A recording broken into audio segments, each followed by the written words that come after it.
Welcome back. So here is the project as we left it in the last video. So if I press play, click on our objects, our hidden objects, and they move to where they're supposed to be in the scene. And we click on them all. And I think the snowman is the last one. You should see an all found come up when I click on that one. Excellent. So what are we going to learn today? So today we're going to add some music and sound effects. So we're going to add a sound effect when the player clicks on a hidden object, and as the hidden object moves into place, we're going to play a sound effect when they've selected all of the different objects. So instead of just saying all found, there'll also be a sound effect. We're also going to add music to the level as well. And the last thing we're going to do is we're going to add something called a widget. Now, a widget is an Unreal term that they use for displaying user interface information. I'll talk more about that later, but we're just going to use it to display find the scattered holiday decorations or something like that at the start of the level. So I'll stop that and let's get on with it. So the first thing we're going to do is we are going to find a sound effect to use when we click on our objects. So I'm going to take you to a website, and this is just a chip tone generator. These are all the ones I've played with in the past. So jfxr.frozenfractal.com. I'll put it in the notes for this video as well. But so I want like a pickup type sound. So if I click on that, I'll put my headphones on so I can hear it, and then you can play it back.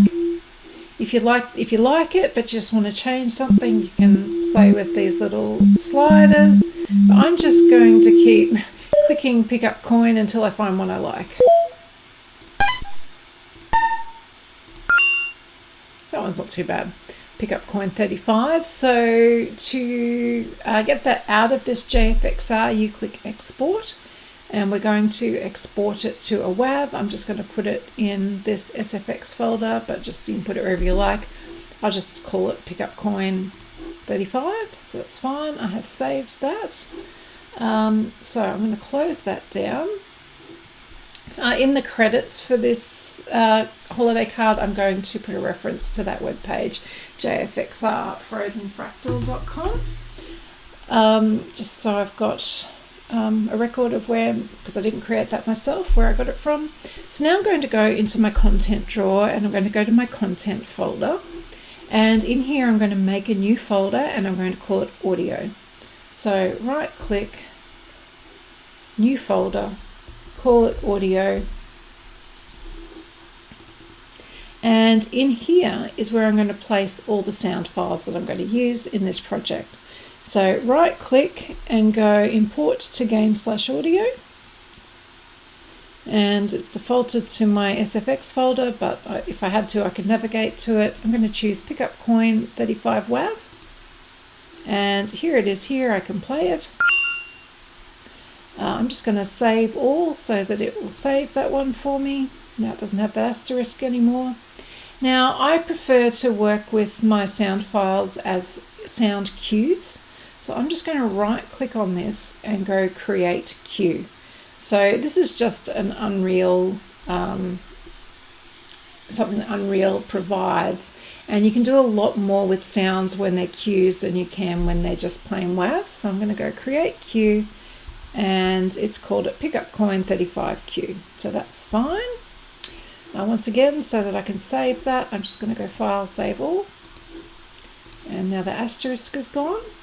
So we've imported the sound, we have converted it to a sound cue. Now this is the one that when the player clicks on the hidden object, we want it to play. So now we need to tell the game to actually do that. So we've got our sound cue, we need to tell it to play it. So we're going to go to our blueprints folder, and we're going to go to our hidden object, so BP hidden object class. Here we've got our blueprints, and we've got this event actor on released. I'm going to scroll all the way to the end after this last node that we made, this set node. We're going to drag a new one out, and we're basically just going to tell it to play a sound. So you can go play sound, that's called play sound 2D.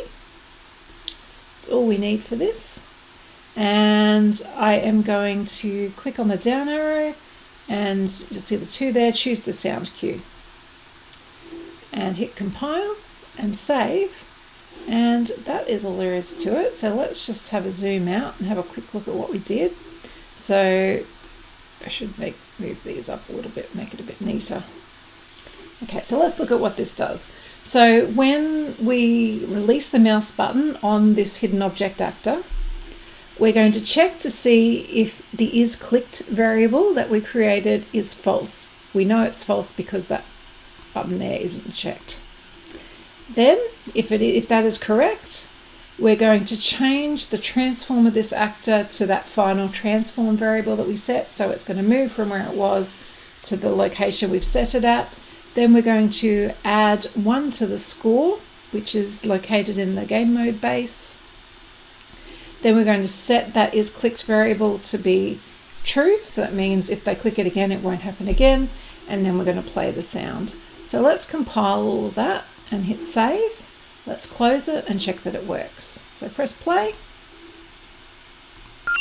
Oh, there is my sound. Cool. And if I click it twice, nothing happens because we've got that isClicked variable there. Just check it works on all of them, which I'm sure it will. And our last one, all found. Excellent. So that's good. Next thing we're going to do is set up the sound effect for a win. Now, I have already found a particular sound effect that I'm reasonably happy with, and it is in the website freesound.org.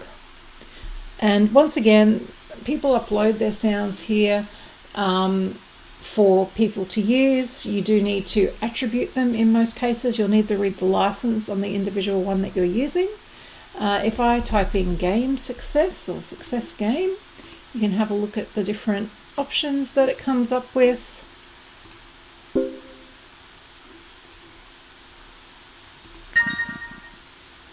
So you can find one that you like. I might use one that I found earlier, so I'm just going to put that address in. So I'm going to use this one.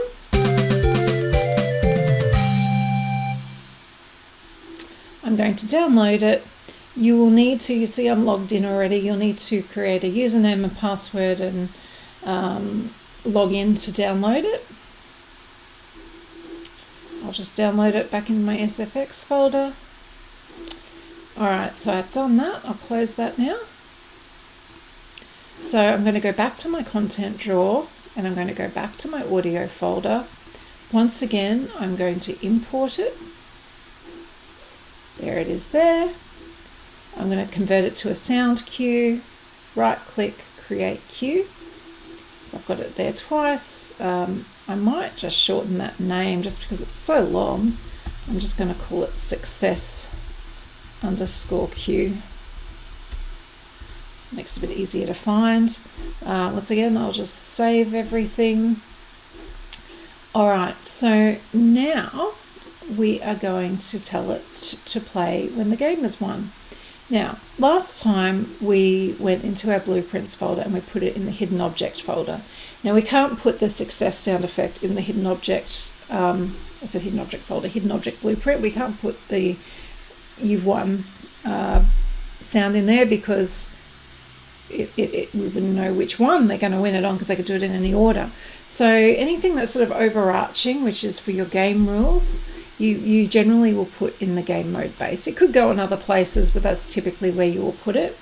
So if we have a look at what we've got here already, I've actually come up in the increment score function. I just want to go, actually we can do it there because that's actually where we set our print text to say all found. So we might actually just add it onto the end of this. I might clean this up a little bit, it's a bit messy. So I'll just move things around a little bit. Actually that I can delete because I don't need that anymore. Right, so it's looking a bit neater now. So now after this print text, at some point we're going to delete this. This is only here temporarily, but we'll just add another pin from here, and we're going to do the play sounds just like we did before. So if you'd like to, you could pause the video here and go and do that yourself, and then when you come back I'll show you how to do it. Alright, let's put in this play sound node. So we've got the node, now we've got to tell it which sound to play, so click the down arrow, find the success sound cue, that's the one, and go compile and save. I'll just choose save all as well. I'm going to close that. So now we play the game. Click on all the hidden objects, the ding is working.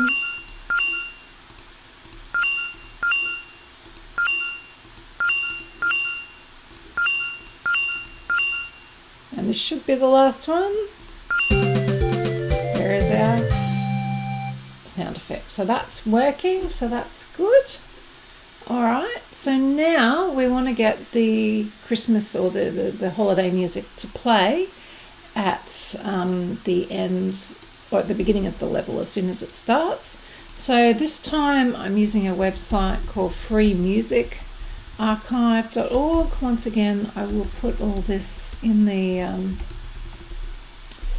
notes of the video. So I did a search at some point for royalty-free music and looked for holiday music. But I'm just going to jump straight to the page of the person whose music I downloaded previously. So Scott Holmes has very kindly put a whole pile of stuff up here, so thank you very much, Scott.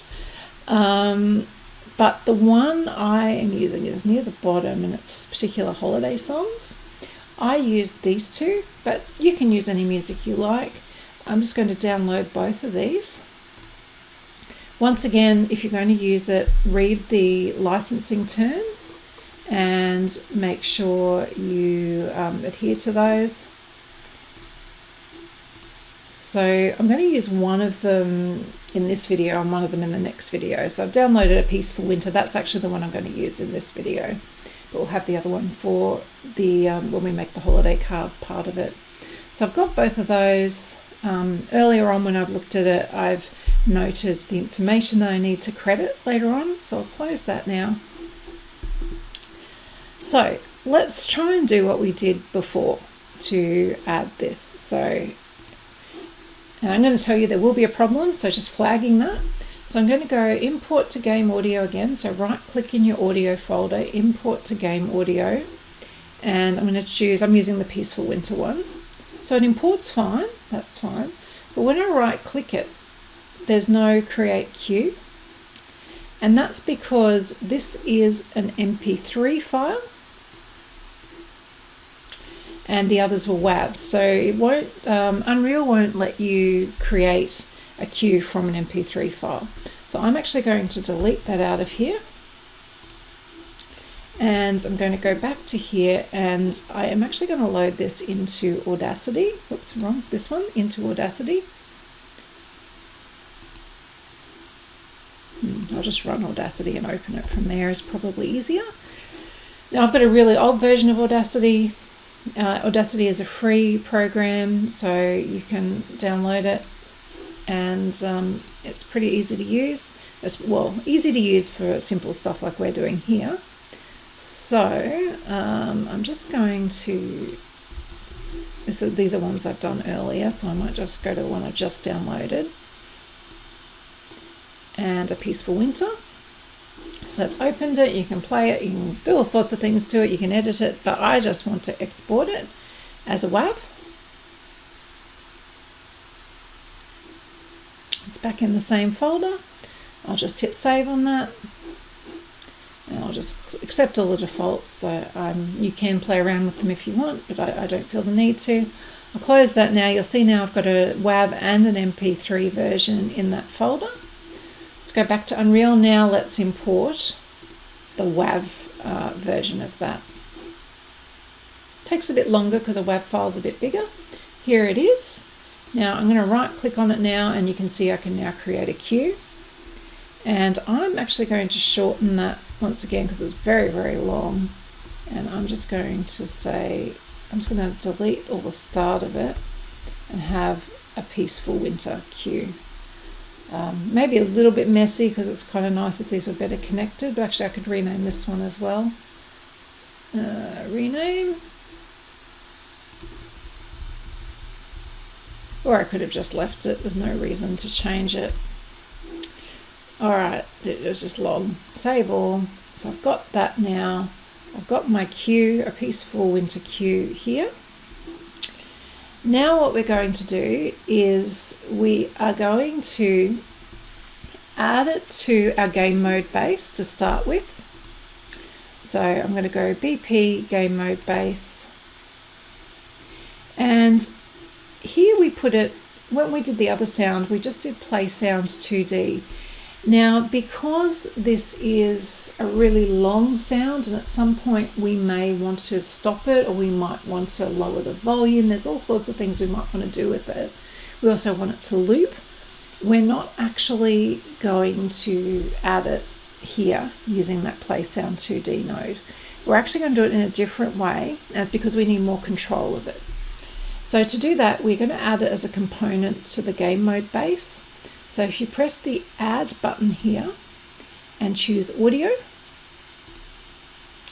and I'm going to call this audio peaceful winter because that's the name of the track. I think it's called A Peaceful Winter. I'll put the A in it. Alright, and then down here I find my sound cue and I click compile and save. Now I'm going to close it and hit play. You see it does actually play. However, I don't actually want it to play the way it's playing because I want to be able to control it a little bit more than that. So I want you to go back to your game mode base and click on your audio A Peaceful Winter. Scroll down and there is something down there that says auto activate. Untick that, compile and save. Now when you press play, it doesn't start up and you might think, oh, but it did before and I wanted it to. I just want to do it a different way to that. So that's fine, that's good. Another thing that I'd like to set up is if you go back to your audio folder and double click on your Peaceful Winter sound cue, click on this first node, Wave Player, and just check the looping box. So this means when this sound cue plays, and if someone's playing the level for a long time and it gets right to the end of the song, it will loop. Otherwise you just have silence, which you probably don't want. Alright, so I'll close that. So we've set it on looping.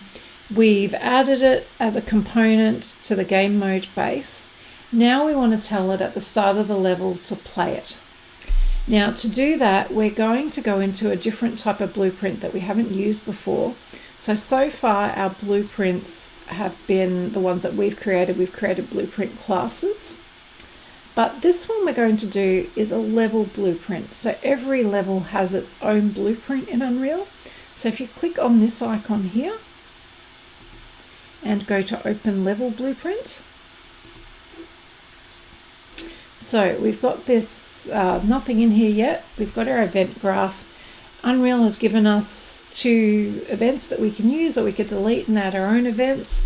But we're actually going to put this in Begin Play.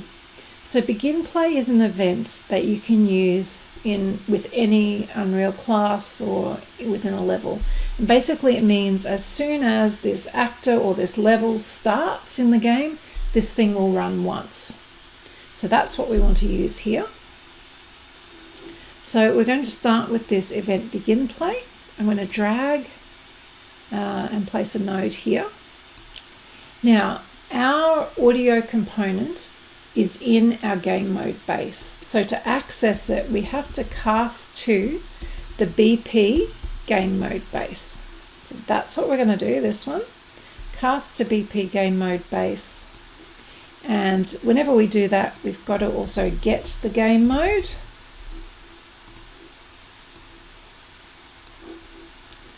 Then as BP game mode base, we are going to get our audio component which is called A Peaceful Winter, I think. If we scroll right down to the bottom, I think it'll be the last one. There we go. Get audio A Peaceful Winter. There it is there. So that's our target.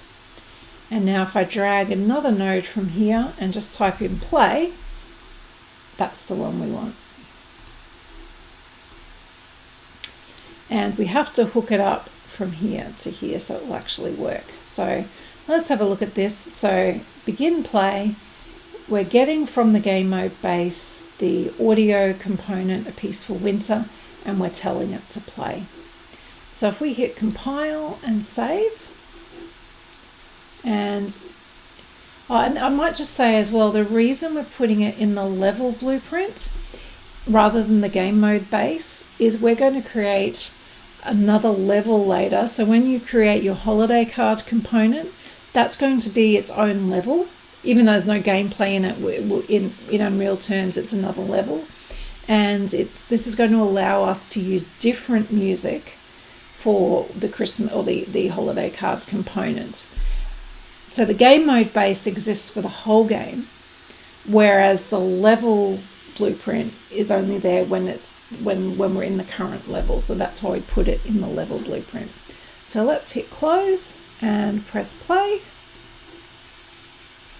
Okay, our music's playing.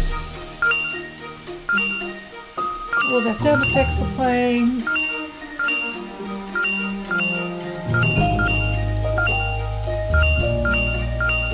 This is the last one. There's our all found. It doesn't sound really good, that sound effect over the top of the music.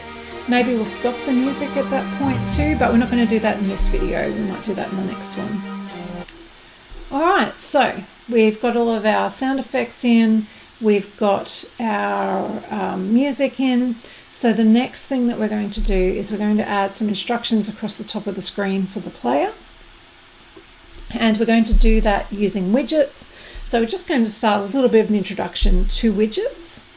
So go to your content drawer again, go to the content folder. We're going to make a new folder in here for our widgets. So right click, new folder, widgets. Now widgets are a type of blueprint, and a widget is the term that Unreal uses for them.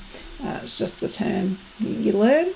So I'm going to set the color, and I'm going to make it the same color as my blueprints because it's actually a type of blueprint. So I'm going to enter that folder.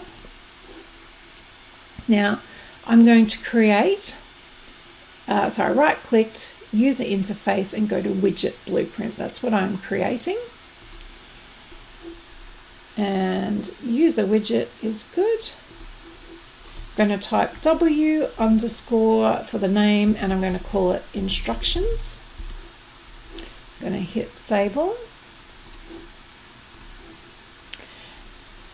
And I'm going to double click in here. Now you might have seen that was when we chose widget, it was under the UI section. So UI stands for user interface, and the user interface is a layer sort of above the gameplay that you're watching. So if you're playing a game, quite often there'll be information that you want to communicate to the player that isn't sort of in the game world in real life. So it could be a score, it could be the lives left. In some games they call them heads-up display. Any sort of information you want to communicate, and you want it in the same place for the whole game. If you picture playing a side-scrolling game, like if you put the score in the actual game world itself, you have to go back to that part of the world every time you want to see it. Whereas if you use a widget or UI elements, it means it's always there on the screen, visible in the same spot all the time. All right, so what are we going to do? How are we going to make this widget work? So first thing we're going to do is in this palette section, we're going to go to the panel. So just if it's not expanded out, just click the arrow there. First of all, we're just going to grab a canvas panel and put it in there. That's just the first step you generally do. Then we're going to grab a text box and just hover over the top of the canvas panel and place it there. You'll see it indents it. So this text is now a child of the canvas panel. So you can either select the text block here, or you can click on it on the screen. I am going to write my instructions in the text block content section. So I'm going to say find the scattered holiday decorations. There it is there. And it's got a couple of 2 D's in there. That looks better. I am going to see if I can make that a lot wider. I'm going to span the width of the canvas. I'm going to make the font bigger. So see here the size is 24. I'm going to make it not too big, maybe about that size. If you wanted to change the font, it's not as easy as one might hope. If you click the down arrow here, there are no fonts here. And that's because if you want to use a different font, you have to import it. Now, I'm not going to worry about that for this main level. I'm just going to use the Roboto font that's inbuilt, but I will show you how to do that when we come to making the holiday card component. The other thing I want to do here is I'm going to scroll down and see this justification section. I'm going to center it. Okay, so find the scattered holiday decorations. The very last thing to do is about this flower, and I'm sure you're wondering what the heck that is doing there. That is an anchor. Now I'm just going to click the down arrow here, and I want this anchored to the top of the screen and in the middle. Now, anchoring for new people, it's not always obvious as to why it's significant and why it's important, because if you anchor it and you play it on your screen, you won't notice a difference as to whether you put it here or there or whatever. But when it makes a difference is if your game is played on different screens. So if I anchored it, say, to the bottom left, or even say the bottom middle, what that would do is it would basically align this in the middle still, but it will measure the distance from the bottom of the screen, so no matter how big the screen is, up to here, and it would keep that the same distance no matter the size of the screen. So it might look fine on your screen, but then when someone else gets it, it will actually be sort of in the middle of their screen instead of at the top. So I'm going to anchor it to the top in the middle. So all the measurements about where it's going to be placed in the screen are going to be relative to the top middle part of the screen. So anchoring, it's not always obvious as to why it's important, but if you don't anchor it right, other people who play your game, that could actually be covering some very important information of your game. I know when I've had to mark student work, my screen will be different to theirs, and that's actually sometimes I can't see their text, and sometimes or whatever is in their UI, and sometimes it's right over the top of something that's important. So it's an important thing to do. Compile, and we'll hit save. So that's good. It's a pretty simple widget. We've done everything we want to do in there, so I'm going to close that. Now if I hit play, it hasn't done anything yet because we haven't actually told the game to display it yet. So that's the next thing we have to do. So once again, we're going to go back to our level blueprint. So click that down arrow, open level blueprint. And after we started playing the music, we're going to tell it to display this widget. So we're going to grab a pin from here, and we're going to type create widget. There it is there. Although it says at the beginning construct none, but it will change when we select our class here. So we created the W instructions class. So that creates the widget, but it doesn't actually display it until we do the next step, which is add to viewport. Add to viewport. Now we also have to tell it what, so we have to grab this return value and just chuck it in there. So after we've played our sound, we're creating a widget, and then we're adding that widget to our viewport. So I'm going to click compile and save, close, and I'm going to press play. Find the scattered holiday decorations. Now you can see I've made it too big, so that's no good. So I'm going to press escape, go back to my widget, and I will just make that font a bit smaller. Let's try that. Compile, save, and press play. Much better. So that will stay there now until I issue a command to tell it to disappear, and I'm happy for it to stay there as the player plays in case they're not sure what they have to do. Here's the last one.